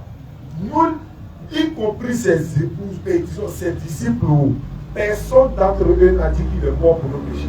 Si Jésus est mort, on est là. Ok, Jésus qui vient nous sauver, non? Il vient. Comment il nous sauve? Il dit bon Dieu viens, je suis mort. Et puis vous les sauvez. Mais tu es mort pour nous laisser dans une situation et puis on continue de pécher comme il le disait. Le prophète de l'Assemblée vient dire non. Je vous donne les recommandations. Même si je ne suis pas là, si vous les suivez là, vous n'allez pas pécher. Voici comment on sauve les gens. Bon, tu me dois. Il vient, il dit bon, paye mon argent. Non, il n'est pas l'argent. Mais comment il vient pour te pardonner? Attends, il y a mon fils à Gogo, il vient, il est mort, et il dit bon, c'est bon, il était pardonné. Non, ça ne fonctionne pas comme ça. C'est vrai que vous êtes une grande personne. On peut vous mettre ça dans la tête, mais quand vous analysez, vous voyez qu'il y a beaucoup de choses. Une dernière question, puis on va aller si Jésus est Dieu. Une dernière question. Si on prend Satan, et puis on prend Jésus, bon, Dieu dit Jésus n'est plus mort, il est ressuscité, il est là. Si Jésus vient à ton maudit, et puis Satan est là, et puis on demande de choisir entre les deux. On demande aux musulmans. On va tuer un parmi les deux. Choisissez entre Jésus et puis Satan. Dieu dit, vous voulez qu'il va tuer qui? Tous les musulmans à l'unanimité, on dit non, il faut tuer Satan. Nous on dit on choisit Satan. C'est le mauvais, le bandit, le banni, il faut le tuer pour nos péchés parce que c'est le péché. Crée le désordre. Donc il faut le tuer. Ça c'est pour les musulmans. Ça c'est pour les musulmans. Maintenant vous allez choisir qui? Entre Jésus et puis Satan, on doit tuer qui? Non, on va aller dans le micro. Non, ça, mon Dieu, Satan. Ah, papa. Mon Dieu, Jésus, mon Dieu, Satan. Donc, si on tue Satan, tes péchés seront pardonnés. Les péchés seront pardonnés toujours. À partir, par Jésus. Mais il est vivant. Il est vivant. Mais il n'est pas mort. Oh, il faut qu'il meure pour que tes péchés meurt pour que tes péchés soient pardonnés. Donc ça veut dire. Il a compris. Ça, il a compris. Et tu dis, comme ça, c'est que tu as compris. Voilà, mais barakallah. Maintenant, c'est pas fini. On a soigné premier mal. Il reste deuxième symptôme. On va essayer de guérir ça encore. On ne sait jamais. Maintenant, tu dis, il est Dieu, non? Oui, il est Dieu. T'es sûr? T'es sûr? Oui, c'est le Fils de Dieu. Il est Dieu. Il est non, il dit qu'il est Fils de Dieu. Il n'est pas Dieu. Il est Fils de Dieu. On n'a qu'à prendre, il est Dieu là. On n'a qu'à laisser fils là. Après, on venir ici fils. Il est Dieu, non? Jésus? Non. Lui, il est Dieu. C'est lui qui a créé les cieux et la terre. Pourquoi je suis de ta réponse? Quand tu es sûr. Peut-être tu n'es pas sûr. Moi, je dis, je suis chrétien parce que je dis, moi, je connais sur la terre, il y a Dieu. Le Fils de Dieu, c'est Jésus-Christ. Maintenant, est-ce qu'il est Dieu? Jésus là. L'enfant de Marie, est-ce qu'il est Dieu? C'est ça, il veut savoir. Excusez-moi, il veut savoir que pourquoi il est mort et il est Moïse, il est venu. Il est mort, il n'est pas ressuscité. Il n'est pas ressuscité. Abraham aussi. Abraham aussi, même chose. Tout le monde. Jésus, il est mort sur la croix. Il est ressuscité. Il est fort, hein. C'est ça même, c'est ça non? Donc pour toi, il est Dieu à cause de ça, c'est ça non? Moi, c'est vraiment de mon cœur, il dit il est Dieu. Ok. Maintenant, comme tu dis il est Dieu, oui. C'est Dieu qui a créé le monde, non? Oui. C'est Dieu qui a créé aussi Marie. Oui. Est-ce que c'est Jésus qui a créé Marie?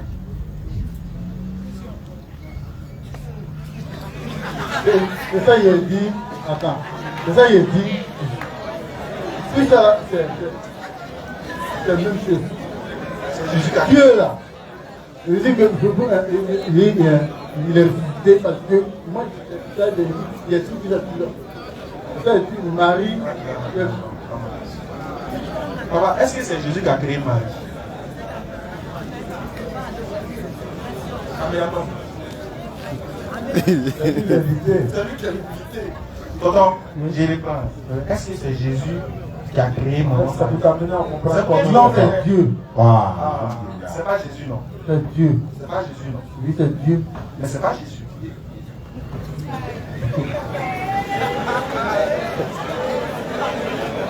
Là, c'est bon. C'est bon. Comme tu insistes. Merci beaucoup. Si, sûr. Oui, alhamdulillah, salam. 2 minutes, Inch'Allah. Voilà, rapidement.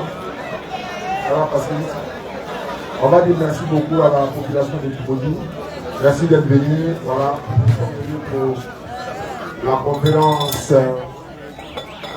Voilà, on va donner la parole aux représentants de la DDR Djibouti. Comme on le disait tout à l'heure à 16h, la DDR représentante Djibouti, ça va faire près de 2 ans maintenant. Inch'Allah. Donc, beaucoup de personnes ne savaient peut-être pas qu'il y a une base de DDR qui est là. Mais on a constaté aujourd'hui à l'arrivée, on voit qu'il y a près de 1000 et quelques personnes là, mais à l'arrivée, c'est pas ça qui est important. Hein. On dit non, il y a du monde à l'arrivée, non. Mais on a constaté qu'il était seul. Mais nous nous sommes demandé, mais comment se fait-il? Alors que les gens savaient qu'on venait et tout, on s'est dit, bon, peut-être qu'il y a le manque de communication et tout ça. Donc on veut que vraiment, une prochaine fois, tout le monde soit informé. Mais vous ne pouvez pas être informé sans être en contact avec lui. Il va constituer un bureau. Où il y a le chef d'organisation, il y a le chef de la communication, c'est tout ça. Dans toute chose, il faut une organisation. Là, quand on vient comme ça, vous venez et puis on collabore les choses ensemble. On a constaté qu'il était au fouet, au poulet, et tout. Il y a beaucoup de choses qu'on ne va pas rentrer dans les détails. Mais il va donner son numéro et vous allez venir le contacter après que nous soyons partis pour que le bureau soit constitué. Nous, on peut revenir dans 2 mois, 3 mois. C'est notre mission, ça. On peut venir à tout moment. Il suffit que vous nous invitez, nous on vient à tout moment, Inch'Allah. Mais on a besoin quand même que, voilà, de la manière ça a été là, que ça soit comme ça. Je ne veux pas que, voilà, on laisse le frère seul quand même. Vraiment, il a beaucoup souffert pour organiser tout ça. Donc, salam ici.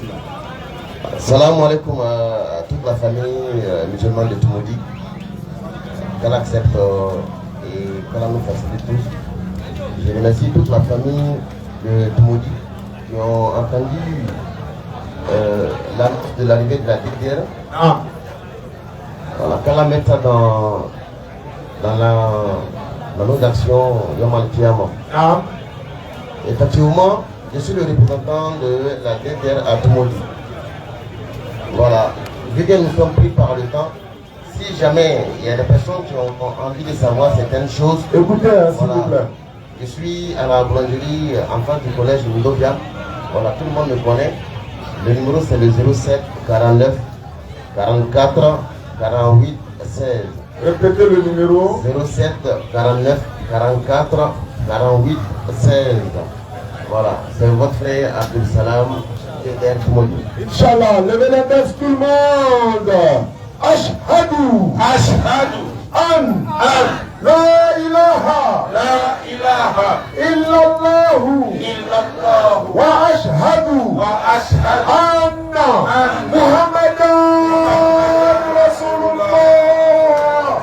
À bientôt. Inch'Allah.